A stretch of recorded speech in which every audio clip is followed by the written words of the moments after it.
Hello, and welcome to the FlowRy Show, a journey through life's tapestry, wisdom for every generation.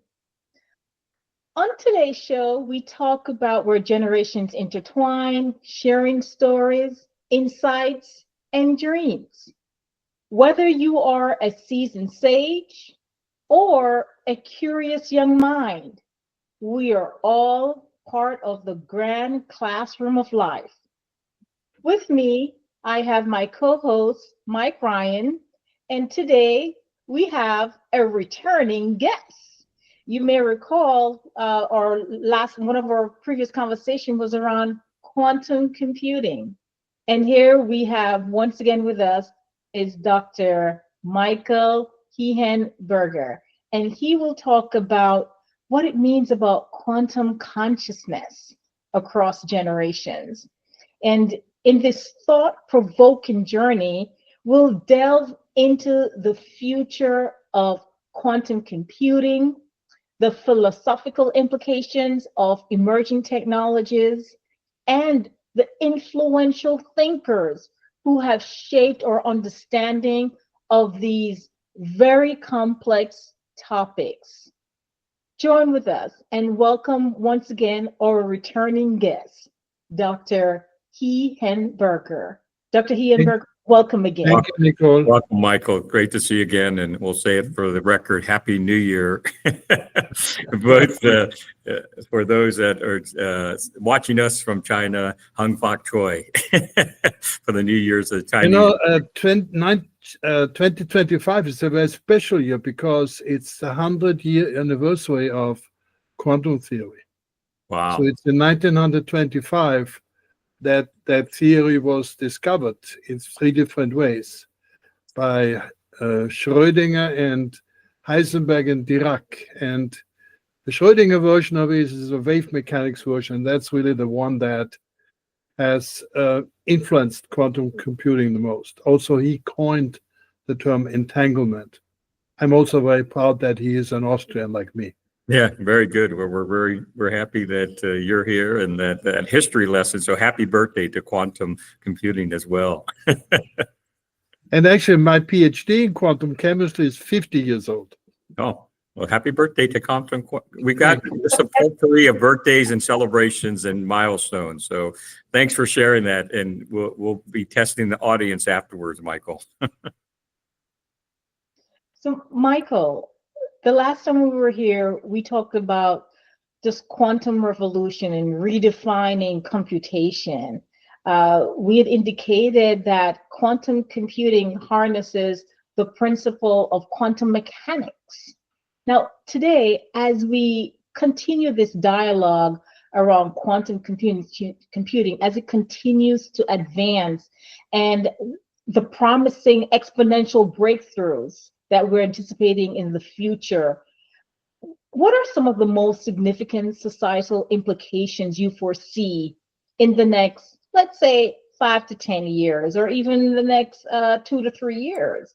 And how can we proactively address the challenges like data security, job displacement, and education to ensure a smooth transition into a quantum-driven future? What are some of the most significant societal implications that you're foreseeing occur in the next several years? Well, quantum computing today is still maybe more of a dream and something we hope to do than reality.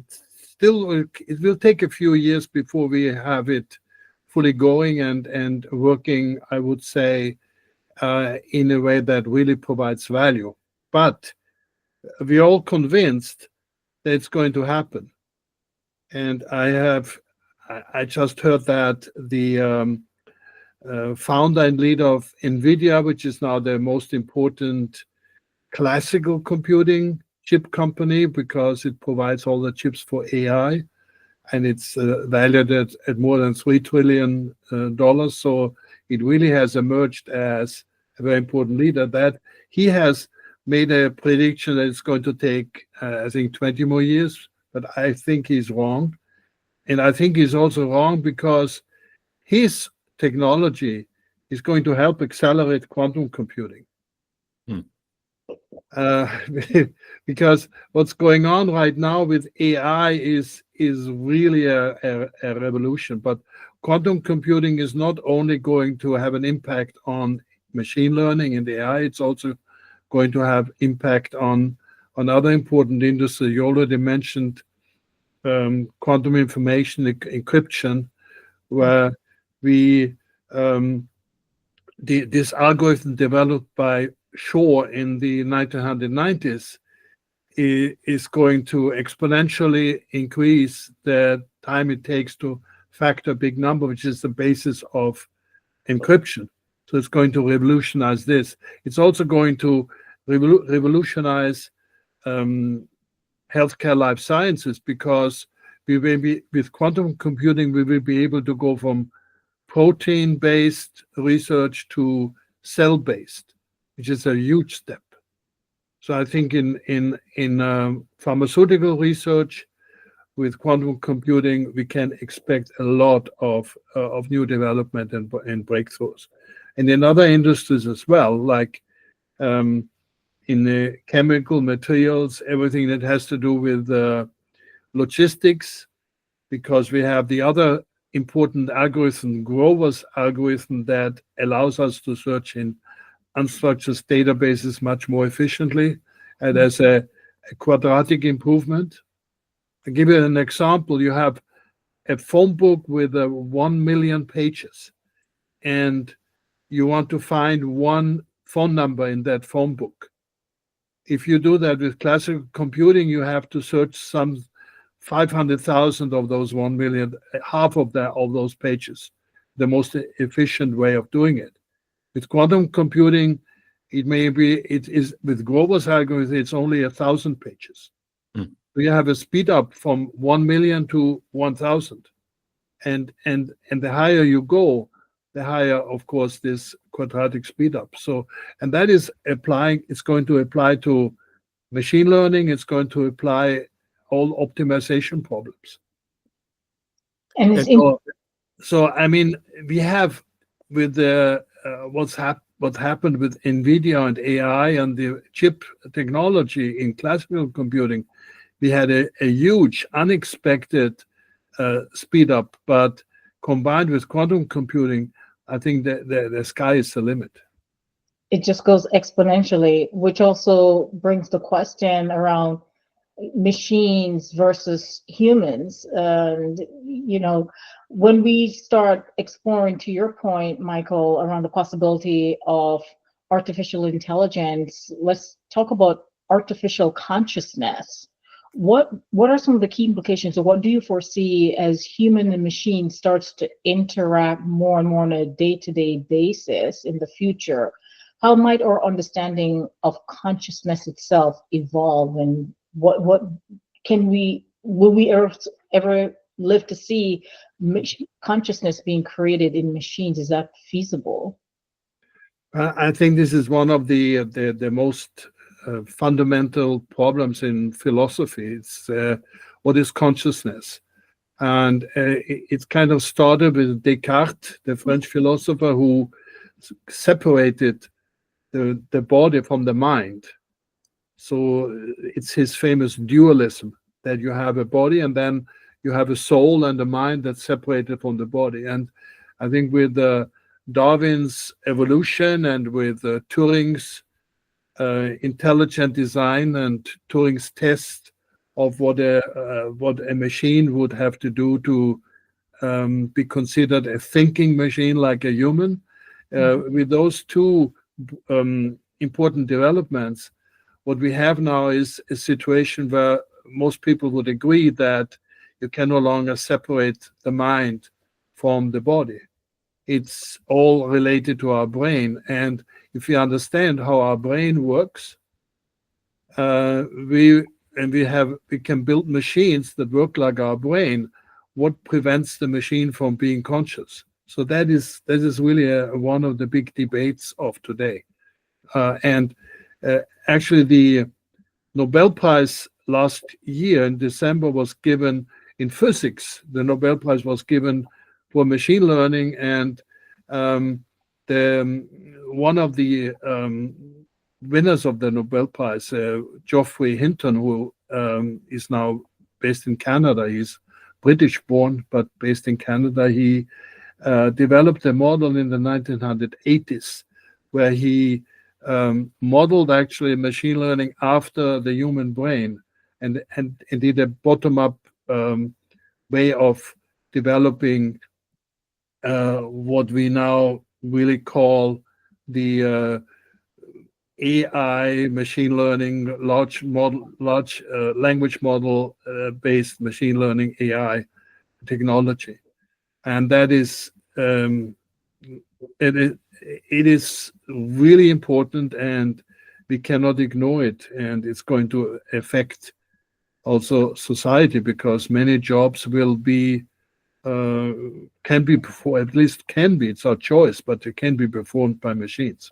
Yeah, that's interesting. Yesterday, I was on a panel here at JP Morgan Healthcare, and I was actually a moderator panel, and one of my panelists is a disciple of professor, I believe he's at the University of Toronto, and got his PhD in AI.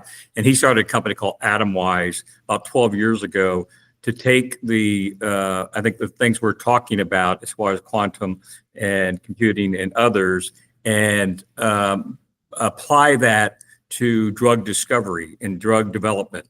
And historically, drug development has taken 12 to 15 years or so from, the concept in the lab to, then go through different clinical trials. I would think that to go to your point as far as human capital and people, that, that takes the most expensive thing in that process, right, are people that are on the bench, as scientists, chemists, and others, researchers, that are very expensive.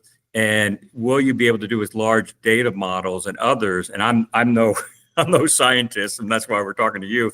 It will, taking those large data that humans would take maybe 15 years, we can get that down to a few years. In that you're accelerating the velocity of drug discovery is one example. Yeah, that is also the basis for Ray Kurzweil's book. He wrote a book several years ago about the singularity, and now the singularity is near, and now he wrote a follow-on, the singularity is nearer. And he predicts that in 1929, we will have a successful example of a passed Turing test. The Turing test means that you can no longer distinguish between a human and a machine when you interrogate that machine versus human. So you will no longer be able to figure out, is that a human behind the wall, or is it a machine? Right. That is a successful Turing test. Right. And when that happens, we have reached the point where the machine is as smart as a human. And then there are lots of consequences of that. Right. And you see in medicine, in diagnostics, we already today, pathology is a typical example where you look at the cancer tissue, look at the cell, and you have a pathologist that looks at it, and you have a machine that looks at it, and the machine will probably do better than 90% of the pathologists. Right. Yeah, that actually became a question yesterday we had at this forum, that someone said from the audience, who's actually, I believe, teaches at Stanford. He said, when do you think that the physician will be replaced? And that got some very interesting responses. But also, I can think of, at a very simple-minded, of another Austrian, Arnold Schwarzenegger, who was in the Terminator and a cyborg, right? The difference between the human and the manifestation in a body, of how can we tell the differences between basically a computer that takes a human form, and what are the challenges that we see 10, 20, or 100 years from now? So people watching this and wonder, are the three of us actually humans, or are we computer animated? Yeah, I mean that is it's a big issue today, and we have Right. to plan for that. So we have to prepare for that, and we can only hope that the AIs we're creating are benevolent AIs and have moral and ethical values that agree with the best of us. Right, right. And that's definitely a challenge, because I think that technologists and in my experience, a lot of time we're doing this with AI, right? There's been many documentations, films, or whatever, saying, what are some of the pathways, that we're at, and will we be able to have the ethics or humanistic traits that are positive, that we can build into, put some guardrails on what the usage. And then some people just say, let the technology Darwinism happen. And I think if we look back, if we have a crystal ball and look back, 50 years from now, said, boy, there's a start point that we probably should have done this or that. But it's very difficult for, I think, humans in general to, put the brakes on it's perceived or real advancement in technologies. No, I agree with that. And I know, Michael, you have drawn inspirations from some of the influential thinkers. You have started listing one, and when we think about Rene Descartes or Ludwig or Ray Kurzweil, they're, especially just thinking about Ludwig, his work on language and meaning has profound implications for AI and machine consciousness, right? We start talking about the ethics around AI and machine consciousness, adding quantum computing to the mix. Ray Kurzweil, his prediction about technological singularity, which you have touched on, have shaped the discussions on the future of AI and human-machine integration. How do you think their ideas on consciousness, language, and technological advancements, where technology is going to continue to advance, can inform our understanding of the potential benefits as well as the risk and the ethics around emerging technologies like artificial intelligence, machine consciousness, and quantum computing? Well, I think we already touched on that. It's what we hear today, what we have today with OpenAI and what Google is doing, and what I think Elon Musk is trying to do. It's all today. It's mostly focused on language models, but of course, then it can be applied, and there is also the element of image. You can create an image, manipulate the image. Look at just an iPhone, what you can do with the photo editor today. It's amazing. Right. So you can do so many things with the tools that are created now in an exponential accelerated development. Now you mentioned Wittgenstein. Well, Wittgenstein is another Austrian that is very, very special for me, because I went to the same school where he went many years ago. And so he is maybe the most important philosopher of language of the last century, and also in all philosophy going back hundreds of years. And what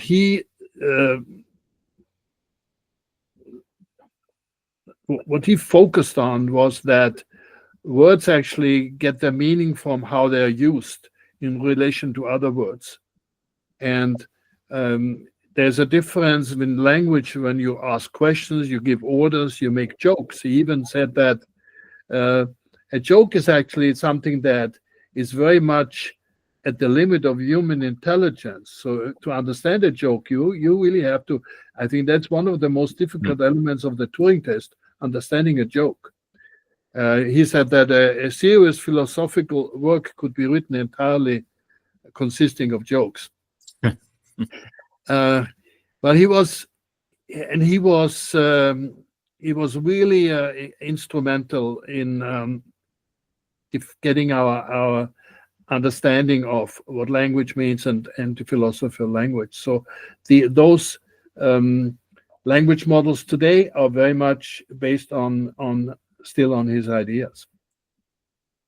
And it's quite interesting. We started touching a bit on the ethics of the emergence of these technologies.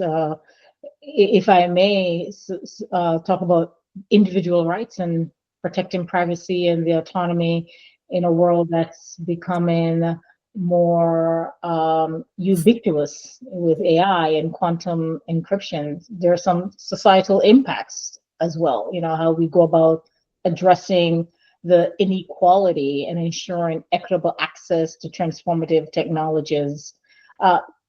Just let's double click a bit, Michael, because when I start thinking more about bridging the divide and ensuring inclusive progress, both from an educational standpoint, the various digital infrastructure that is being developed globally across global networks, the cross-generational collaboration, which is some of the things that we're focused on with this podcast, how we're fostering the knowledge transfer and the cooperation between the different age groups to drive innovation and understanding. When we think about the spirituality in the quantum age, as we explore the intersection of spirituality and quantum mechanics, how do you think the emergence of potential conscious machines will challenge the traditional notions of the soul or free will, the moral compass, if you will? And I'm sure some of these philosophers have some school of thoughts, but what's your take on the potential consciousness of a machine and challenging the traditional notions of a soul? Well, I think you're getting into some very difficult, serious questions like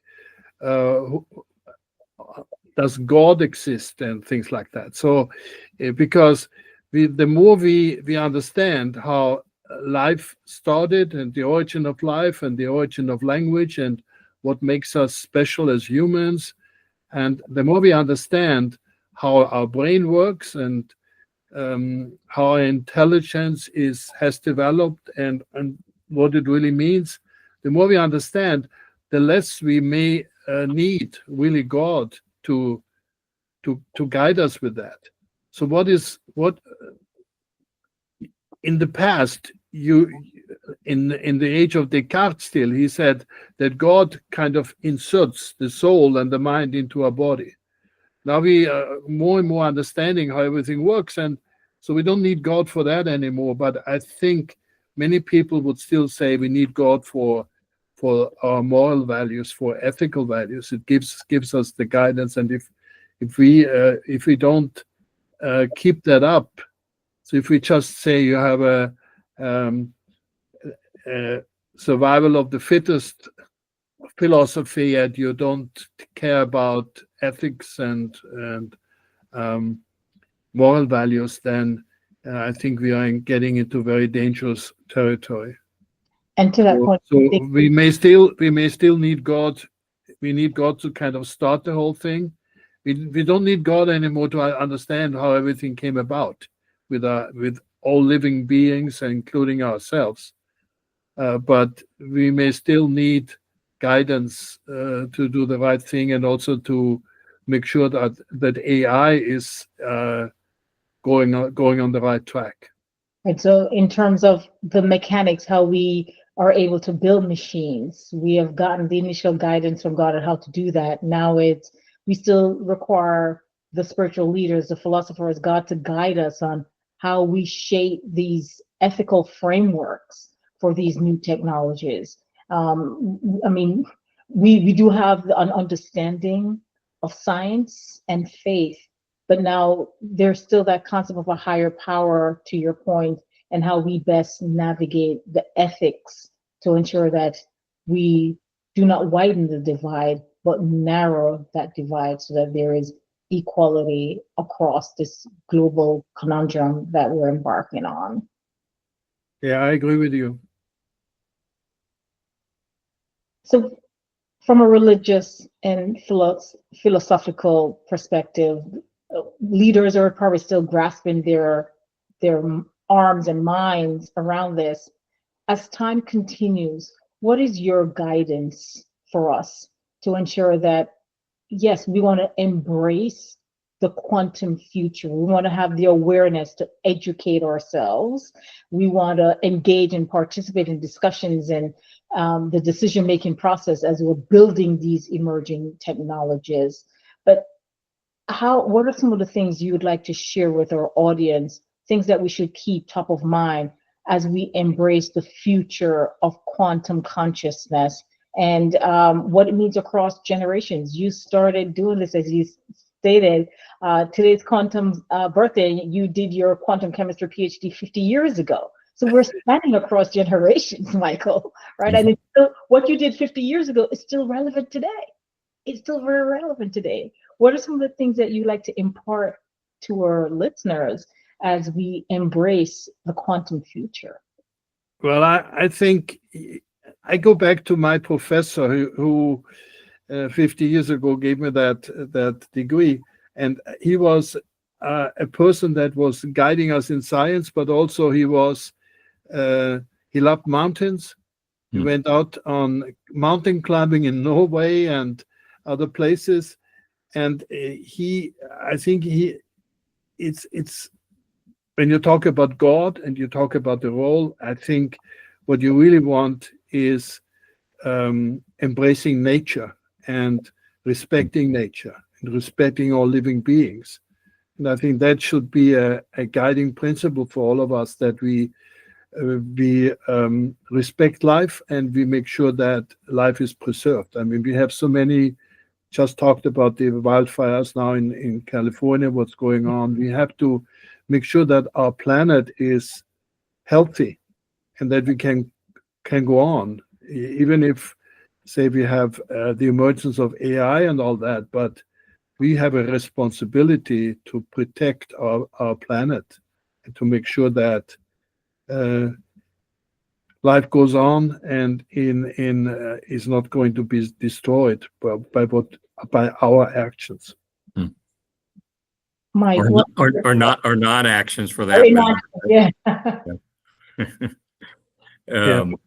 Yeah, it's definitely a fascinating approach, because you often, or people often say, the differentiation between science and faith and all that, but I think you hit a nail on the head, right, in looking at, man can build in San Francisco some tall buildings, do extraordinary things with medical science and transplants and all that, but if all you have to do is drop someone in the Alps or drop them in the Shenandoah Valley or some other place that's a lot greater than anything man has ever made, you said there's got to be someone more powerful than or more benevolent than a human being. Yes, they can build the pyramids, and yes, we can build skyscrapers and other things like that. But and we can build computers that help us and guide us and assist us. But as far as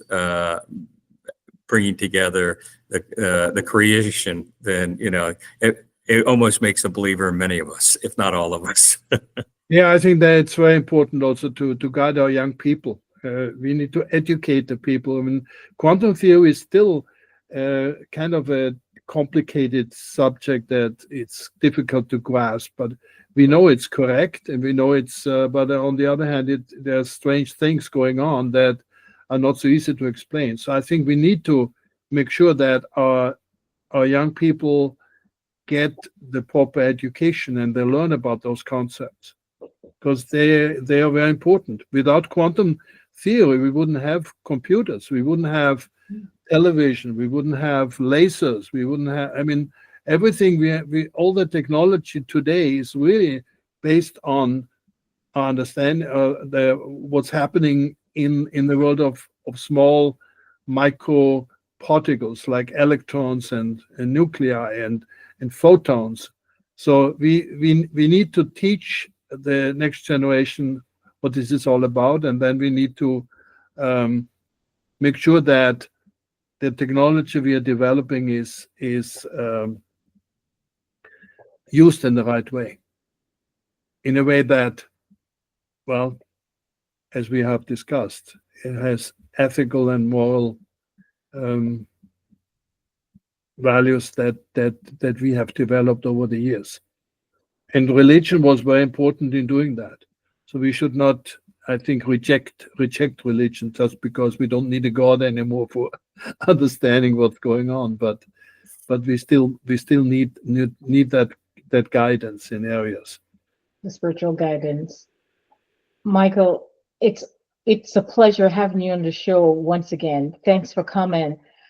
As we conclude on the FlowRy show, remember that the future of quantum consciousness is not predetermined, as Michael has shared with us on how we embrace this quantum future. It is up to us and across generations to shape a future that harness the power of these technologies while preserving our humanity and spiritual essence. I also want to leave with us today. Let's embrace the quantum age with wisdom, empathy, and a sense of shared purpose. Thanks again for listening with us today on the FlowRy Show. As we navigate the tapestry of life, remember that every chapter offers new lessons, opportunities, and connections. Embrace the journey, cherish the moments, and continue to learn, grow, and inspire. Until next time, have a good one, and thank you.